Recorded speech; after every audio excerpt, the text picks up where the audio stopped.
Eu quero cumprimentar os nossos irmãos e amigos da Assembleia de Deus em Nova Canaã e Fazenda Canaã, com a mais doce paz de nosso Senhor e Salvador Jesus Cristo. Hoje, 7 de junho de 2020, é o primeiro domingo do mês, é o 84º dia de isolamento social, ou seja, já temos mais de 80 dias sem nos reunir em nossos templos, ocasionado pela pandemia do coronavírus, a qual tem assolado os 4 cantos da terra, dizimando vidas de pequenos, grandes, crianças, jovens, homens e mulheres, novos, idosos, desafiando a ciência e todo tipo de conhecimentos humanos, autoridades e governantes, organizações controladoras do sistema de saúde em todos os países. A humanidade está perplexa. As entidades no assunto, ou seja, os entendidos no assunto, nunca chegam a um consenso comum. Sábios se dobram aos desafios de uma peste jamais vista no presente século. A economia mundial fica estremecida, a onda do desemprego cresce e a cada dia homens e mulheres de todas as classes sociais, brancos, negros, pardos, americanos, europeus, asiáticos, africanos, oceânicos, apelam para suas crenças, invocam os seus deuses, mas nem sempre são bem-sucedidos, os quais ficam muito das vezes à mercê da sorte quando não perdem seus entes queridos.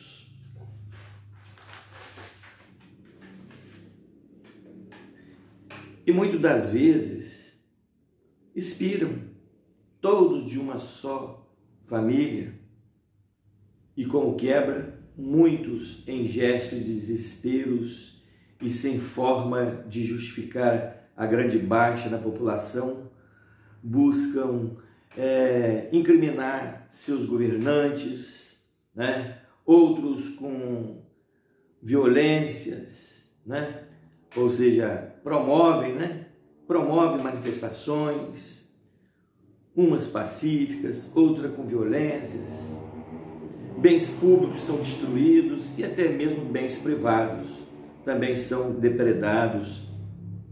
Enfim, o mundo acha-se em uma verdadeira convulsão.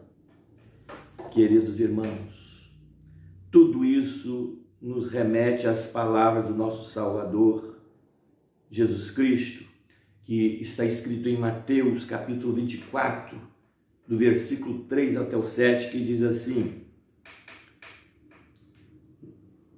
o 3, e estando assentado no monte das oliveiras, chegaram-se a ele os seus discípulos, em particular dizendo, dize-nos quando serão essas coisas e que sinais haverá da tua vinda e do fim do mundo.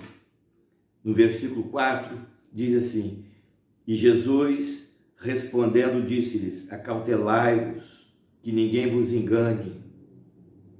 5, porque muitos virão em meu nome, dizendo eu sou Cristo, e enganarão a muitos.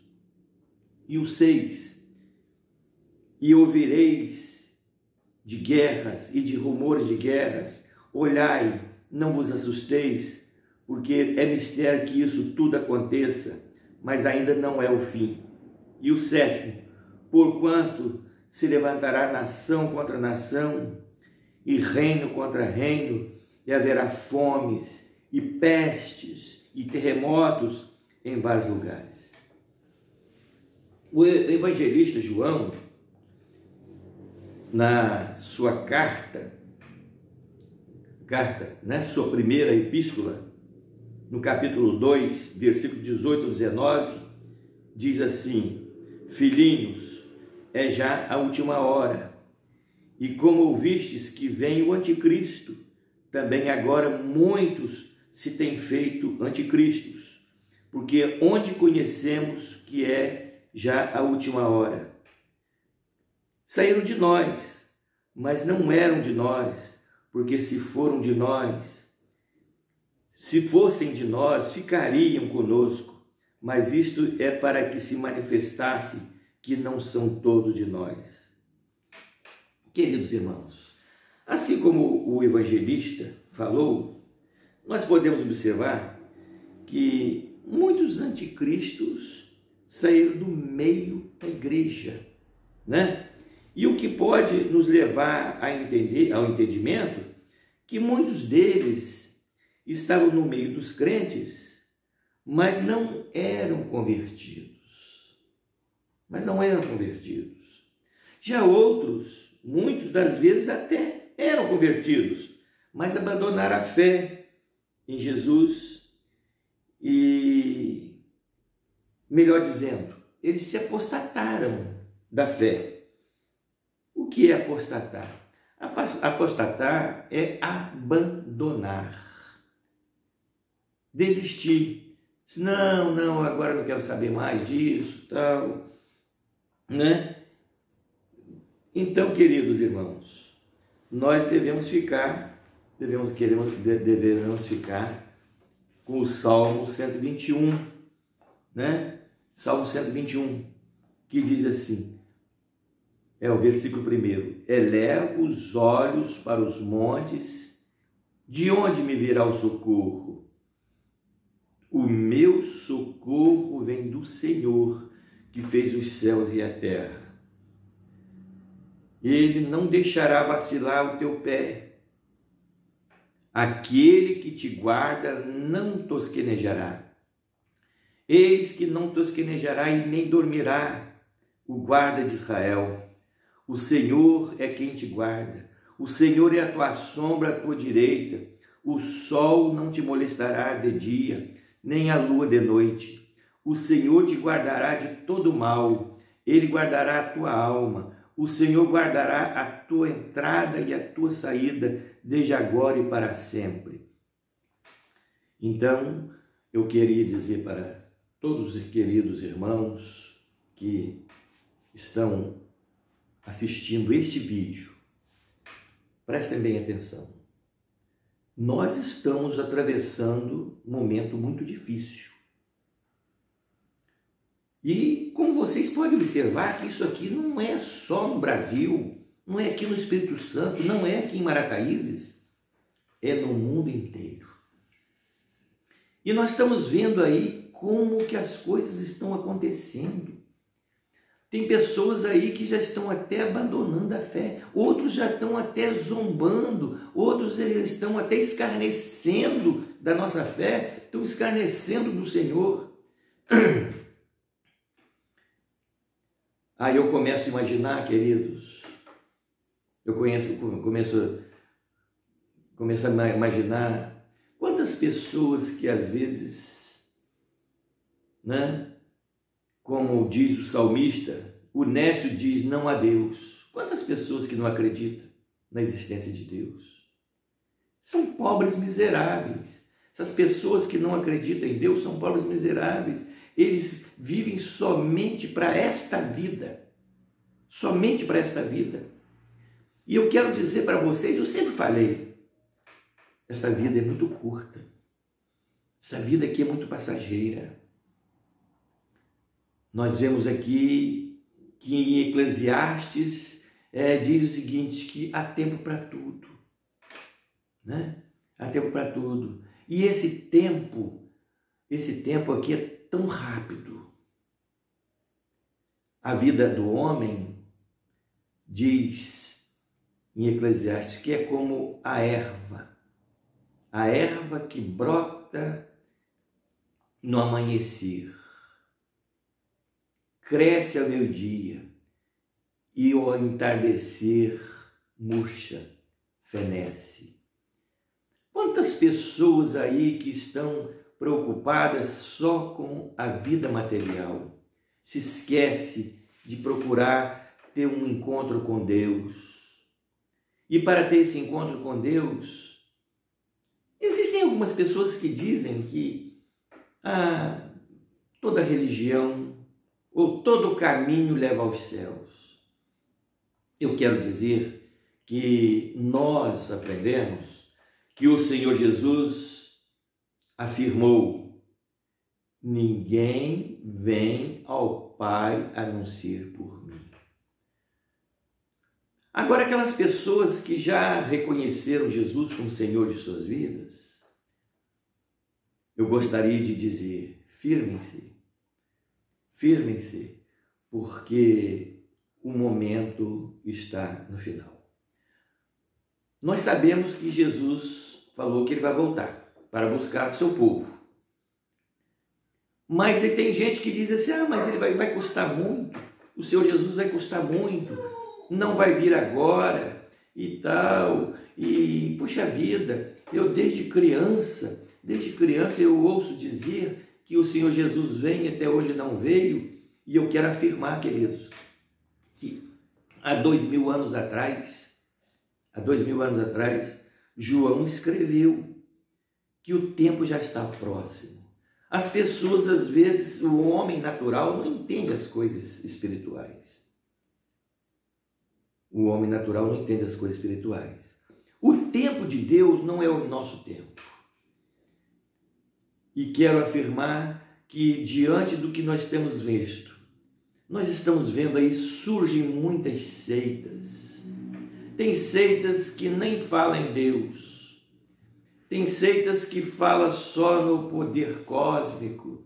Tem seitas que falam sobre a mãe natureza. Tem seitas que falam no iluminado. Ao passo que nós precisamos ter certeza da salvação. E o caminho para os céus é Jesus. Mas o Senhor Jesus disse o seguinte, que ele compara o homem que ouve a palavra e não pratica. Ele compara como o homem insensato que construiu a sua casa sobre areia e vem o temporal, vem as tempestades e derruba a casa. Mas o homem prudente constrói a sua casa sobre a rocha, que vem a ventania, o vendaval, vem a tempestade e não derriba a casa. E esse aí o Senhor Jesus diz que compara aquelas pessoas que ouvem a palavra e as pratica. Tem muita gente que diz assim: é linda a palavra de Deus. Como que é bonita a palavra de Deus. Eu gosto de ouvir a palavra. Eu gosto de ler os salmos. Eu gosto de ler o livro de Provérbios. Eu gosto de ler o Eclesiastes. É tão maravilhoso. Eu gosto de ler o livro de Jó. Mas só gostar não é o suficiente. Tem que entender que o Senhor, Ele quer que você não seja simplesmente um leitor da palavra ou um ouvinte da palavra, mas um praticante. Eu quero dizer para vocês, irmãos, nós devemos ser crentes, convertidos. Se você ainda não tem certeza da sua salvação, você é crente, mas ainda não tem certeza da sua salvação, você tem que procurar ter mais intimidade com Deus. Você tem que orar. Assim como todos nós temos que orar, mas você tem que orar, você tem que buscar o Senhor e pedir a Ele que, através do seu Espírito Santo, venha dar essa convicção. Existem pessoas que dizem que são até cristãs, mas não creem que Jesus é o Filho de Deus. Tem pessoas aí que dizem até que Jesus realmente era um homem abençoado, um homem iluminado, mas não crê que Jesus é o Filho de Deus. Não crê que Jesus foi gerado, foi gerado no ventre de uma virgem, pela obra e graça do Espírito Santo. Tem alguns que até dizem que José e Maria são os verdadeiros pais de Jesus, que Jesus é um homem qualquer, um homem que nasceu no pecado. Ao passo que Jesus, ele veio justamente para morrer no meu lugar, morrer em vossos lugares. Sabe por quê? Porque a palavra de Deus diz que ele olhou dos altos céus para baixo, não viu nem sequer um justo. E assim como o pecado entrou no mundo por um homem, também teria que ser salvo. O homem, a humanidade teria que ser resgatada pela morte de um homem. Mas esse homem tinha que ser puro, sem pecado. E o Senhor, então, lá na eternidade, ele providenciou, desenfeitando a sua glória, enviando o seu Filho Jesus Cristo para nascer, descer as partes mais baixas da terra, nascer de uma virgem, sem participação de homem. Existem pessoas que dizem que Jesus não morreu crucificado. E outros dizem que Jesus, aquilo ali simplesmente foi uma fantasia. Porque dizem que Jesus aquilo ali foi somente para poder mostrar para o povo que ele morreu, mas que ele não morreu porque ele é Deus. Não. Jesus era homem sim, 100% homem, sem pecado, e 100% Deus. Ele, como homem, por isso que recebe o nome de Filho do Homem, né? Ele morreu, sim, sofreu, sentiu toda a dor dos nossos pecados, não do pecado dele, porque ele era sem pecado. Por isso que João Batista diz assim, quando viu Jesus pela primeira vez: eis o Cordeiro que tira o pecado do mundo. Eu quero dizer, queridos, se você ainda não tem um compromisso com o Senhor Jesus, ele está voltando e ele vai vir buscar uma sua igreja, mas uma igreja comprometida, uma igreja compromissada, uma igreja que realmente... Quem é a igreja? A igreja somos nós. Porém, dentro dessa igreja que nós vemos aí, a igreja visível, aquela multidão, né? Somente aqueles que realmente estiverem preparados. E assim, eu quero dizer, pense bem, toda essa pandemia, para muitas pessoas, Jesus já veio. Por quê? Porque antes de Jesus descer até as nuvens para arrebatar o seu povo, essas pessoas já partiram ao encontro do Senhor Jesus. E tem uma coisa, depois que partir, não tem mais jeito. Não adianta orar, não adianta interceder, pedir, porque não adianta não. O que nós temos que fazer com vida. Se você está com a sua vida desconcertada, conserta-se com o Senhor. Estuda a palavra de Deus, busca o Senhor, e inclusive Paulo, escrevendo a primeira carta aos Tessalonicenses, capítulo 5, versículo 17, ele diz assim, ele nos recomenda: orai sem cessar. Mas Jesus também falou: vigiai e orai para que não caiais em tentação. Para que não caiais em tentação. Então, nós temos que vigiar. Não é vigiar a vida do vizinho, a vida do irmão, não. É você ser vigilante para não ser enganado pelo adversário. O adversário está aí, ele vem para roubar, matar e destruir, mas o Senhor Jesus veio para dar vida e vida com abundância. Amém? Que Deus abençoe os irmãos, e eu vou orar nesse instante por todos vocês. Senhor Deus, poderoso Pai que estás nos céus, agradeço a Ti, Senhor, pelas bênçãos que tem nos concedido, por esta palavra, meu Deus, que acabei de ministrar, Senhor Deus, aos Teus filhos. Abençoa cada um, Senhor, visita cada servo Teu, Senhor Deus, no seu lar. Aqueles que estão enfermos, meu Deus, abençoa e cura-os, ó Deus. Aqueles que estão hospitalizados, aqueles que estão nas UTIs, aqueles, meu Deus, que foram acometidos por este vírus maligno, Senhor. Visita, Senhor Deus, vai curando, vai abençoando. Aqueles, meu Deus, que estão, ó Pai, em observação, repreende, Senhor Deus, todo mal. Também, Senhor Deus, abençoa todos os teus filhos, aqueles idosos, os jovens, meu Deus, as crianças, meu Pai, e também, Senhor Jesus Cristo, aqueles que estão viajando, enfim, meu Deus, toma todos em tuas mãos, ajuda e guarda-nos e nos dê uma noite de paz, um final de domingo na tua presença, Senhor, e uma semana feliz, meu Senhor Deus, e na esperança, Senhor Deus, do que voltarás buscar a tua igreja muito em breve. Obrigado, Senhor Jesus. Amém. Que a graça de nosso Senhor e Salvador Jesus Cristo, o grande amor de Deus, a comunhão e as doces consolações do Espírito Santo sejam com todos que amam e aguardam a volta do Senhor Jesus, agora para todos sempre. Amém.